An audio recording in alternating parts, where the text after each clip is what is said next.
జగిత్యాల జిల్లా కోరుట్ల నియోజకవర్గం మెట్పల్లి పట్టణం 14వ వార్డులో తడి చెత్త, పొడి చెత్త, హానికరమైన చెత్త గురించి, పరిసరాల పరిశుభ్రత గురించి ప్రజలకు అవగాహన కల్పించారు. ఇన్ఛార్జ్ శానిటరీ ఇన్స్పెక్టర్ గుర్రం రత్నాకర్ మాట్లాడుతూ, ప్రజలందరూ ఇంటి వద్దనే తడి చెత్త, పొడి చెత్త, హానికరమైన చెత్తను వేరు చేసి మున్సిపల్ వాహనాలకు అందివ్వాలని, రోడ్లపై కానీ ఖాళీ ప్రదేశాలలో కానీ మురికి కాలువలో కానీ చెత్త వేయరాదని తెలిపారు. ప్రజలు గమనించి చెత్తను వేరు చేసి మున్సిపల్ ఆటోలకు అందివ్వాలని కోరారు. ప్రజలందరూ సహకరిస్తే మెట్పల్లి స్వచ్ఛ పట్టణముగా తయారవుతుందని తెలిపారు. ఈ కార్యక్రమంలో councillor Marri Pochaiah, RO Uma, Mujeeb, ward officer Rajender, CO Gangarani, Naresh, ఆర్పీలు పాల్గొన్నారు. మనం తినేటువంటి ఆహార పదార్థాలు కుళ్ళిపోతాయి, అవన్నీ ఈ బుట్టలు ఇవ్వాలండి.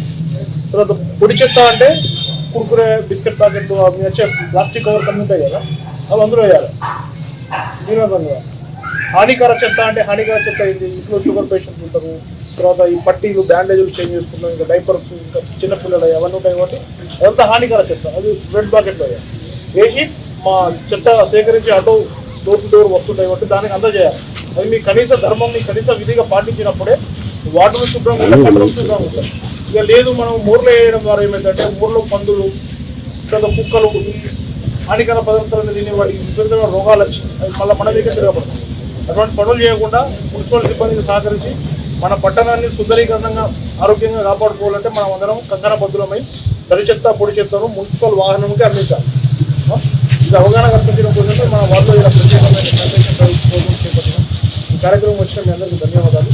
మనం ఒక 2 ఇల్లు తిరిగి వాళ్ళకి అవగాహన కల్పిస్తాం అందరం. ఇంకొకటి సార్, అయితే ఇప్పుడు ఇది నేను తడి చెత్తను మీరు బయటకు తీయలేరు అనుకోండి, మీ దగ్గరనే ప్లేస్ ఉన్నది అనుకోండి, మీరే ఎరువులాగా తయారు చేసుకోవచ్చు. మీరు పండ్ల మొక్కలకు వేసుకోవచ్చు, కూరగాయలు పండించుకున్న మొక్కలకు వేసుకోవచ్చు. మీకు తెలుసు దాదాపు ఎరువు తయారు చేసుకుంటే ఇంకా బయట నుంచి వచ్చేది కాకుండా మనం ఎరువు తయారు చేసుకునేదే మనకి ఇంకా మంచి బలమైంది అనేది విషయం తెలుసు.